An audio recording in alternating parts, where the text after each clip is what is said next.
What if you could earn millions by simply existing online? For these creators, that fantasy became a full-blown, cash-soaked reality. Some sold skin, others sold simulations. One of them wasn't even human. Welcome to the wild world of OnlyFans, where fame is fast, fortunes are absurd, and privacy, pure fiction. That's me not giving me time to rest. So I just got extremely overwhelmed because, I was shooting for companies. I would do like webcam shows. I would do feature dancing. I would do live sex shows. I was also escorting. This isn't your average influencer story. It's about the true cost of digital gold. Welcome to the twisted empire of digital fame.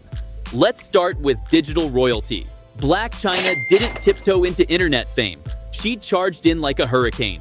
From reality TV chaos to full-blown digital dominance, she flipped controversy into a $20 million a month payday. How? By turning her public persona into a brand and her brand into a machine.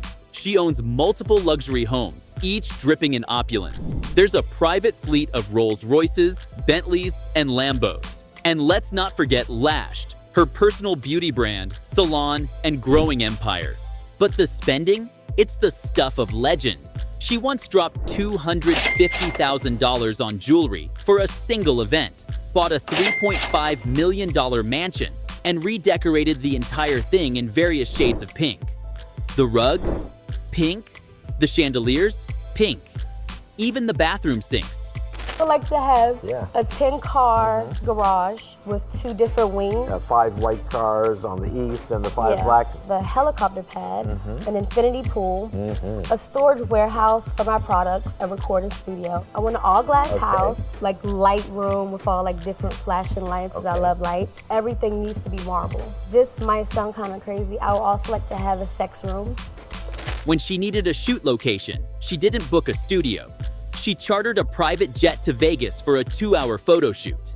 And then there's the VR beauty experience she created. Blac Chyna's poured millions into giving digital avatars glam makeovers. In her world, even code gets contouring. What's most shocking? None of this is accidental. Her wealth isn't just about beauty. It's business, strategic, ruthless. She reinvests in fashion, cosmetics, and real estate, like a Wall Street shark in heels. This isn't just hustle, it's empire building. But when your entire identity becomes a curated performance, who's the real person behind the filter? The answer? Maybe even she's not sure anymore. Then we've got Tyga, the internet's most self-aware mogul. When most celebrities run from leaked nudes, Tyga engineered one. Yep, he leaked his own photo, deliberately. And it worked. His OnlyFans exploded. He wasn't canceled, he was celebrated. He leaned in and cashed out. But that was just the start. He founded his own adult content platform, Too Raw. No restrictions, no filters, and no one taking a cut of his millions. He offered creators something no mainstream platform would: freedom. He even paid 6-figure signing bonuses to top models to join. Tyga became more than a creator. He became a tech entrepreneur. And the flexes? Unreal. He spent $500,000 in a single weekend on diamonds. His custom car collection is ridiculous. A red-on-black Lamborghini, camo-wrapped Rolls-Royce, and a Maybach with gold-stitched seats that spell out Tyga. Every ride looks like it was designed by a Bond villain with a sound cloud. Tyga didn't just master the game, he rewrote the rulebook. He owns the platform, the content, the marketing, and the controversy. But with everything public, every secret weapon already used, you have to wonder, when the product is you, how long before the audience burns out? In a world of oversharing, mystery might be the only thing left that can't be bought. And Tyga sold his last shred of it a long time ago. Amaranth, approximately $1 to $2 million per month. Then there's Amaranth, the streamer turned superstar who blurred every line and monetized every moment. She made her name on Twitch with late-night streams, viral cosplay, and just enough controversy to keep the headlines coming. But on OnlyFans, that's where the millions started stacking. Her appeal? A perfectly curated mix of girl-next-door energy and unfiltered access. She cultivated obsession and then sold it. But 2025 changed everything. After publicly revealing she held over $20 million in cryptocurrency, her house was broken into. Armed robbers, guns drawn. It wasn't a stunt, it was real. Her husband exchanged fire with the intruders while she live-tweeted the entire invasion.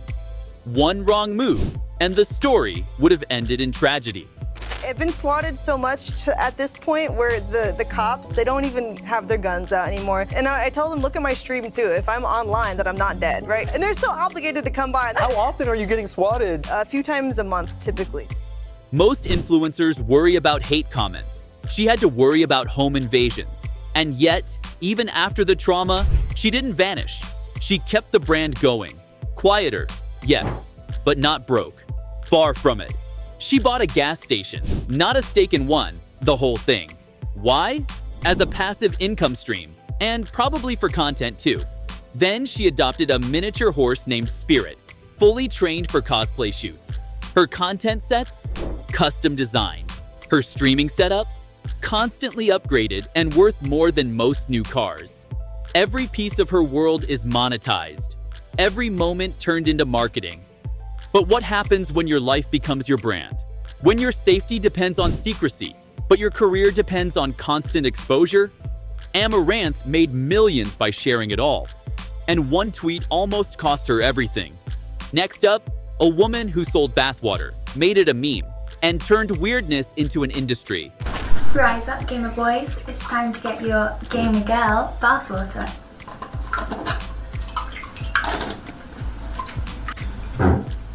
Belle Delphine, approximately $2.8 million per month.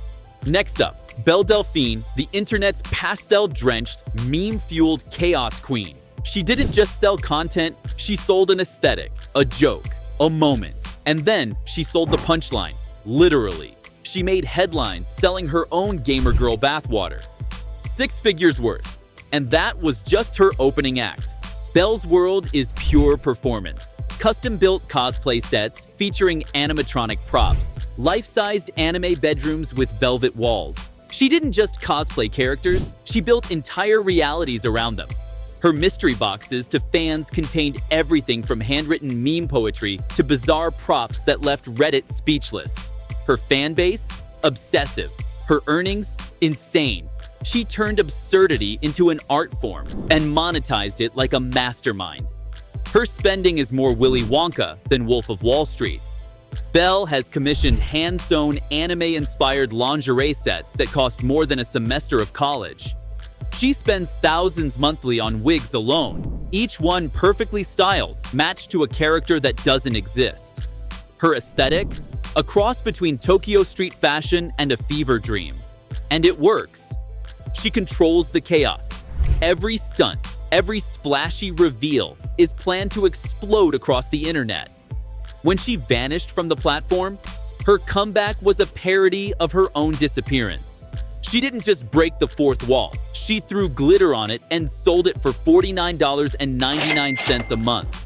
But behind the character, the pastels, and the pixelation is a creator who's always 3 steps ahead. Belle plays the long game. She knows attention is currency, and in a world of content inflation, absurdity is recession-proof. Chloe Amour's AI doppelganger, approximately $100,000 to $200,000 per month. Now meet Chloe Amour, or rather, her digital clone, the first fully AI-powered OnlyFans star. She doesn't eat, don't sleep, doesn't age, and never ever burns out. She's not a person, she's a product, a perfectly optimized, endlessly available fantasy. Chloe's face was custom designed by a boutique AI studio for $50,000. Her body, not sculpted by nature, but rendered in flawless pixels. Her voice, synthetic. Her personality, a Frankenstein of viral appeal, trained using GPT scripts, fan interaction prompts, and behavioral data pulled from the top-performing creators online. She chats, she flirts, she takes requests, all automated, all scalable. Her photos, AI-generated to fit the latest trends. Want her in Paris? Done. A jungle fantasy shoot? Done. Neon cyberpunk dominatrix on Mars? It's in your inbox by morning. But Chloe's genius isn't just in the fantasy, it's in the back end. Her creators invest thousands monthly in SEO, paid ads, and algorithm hacking to keep her trending. Her fashion is updated with trend monitoring bots that scrape TikTok, Pinterest, and Vogue in real time. She even runs A/B testing on her facial expressions. If one look gets 12% more likes, it's deployed across the board. And fans? They know she's fake. But that's the appeal. No breakdowns, no scandals, no cancel-worthy opinions. Chloe is the ideal creator because she's not human. She's a brand simulation that never breaks character. But here's the twist. She's not alone. There are already copycats. Teams developing more synthetic stars with perfect engagement models. The AI creator race has officially begun. Chloe may be the first, but she won't be the last. So what happens when human creators are no longer the most efficient entertainers on the platform? They made millions, but lost something in the process. Privacy, safety, even reality itself. Blac Chyna turned a scandal into sales. Tyga leaked himself into a tech empire. Amaranth nearly lost her life. Belle sold weird and won. Chloe? She never existed in the first place. So, who's the genius here? And who's just playing a very expensive game of pretend?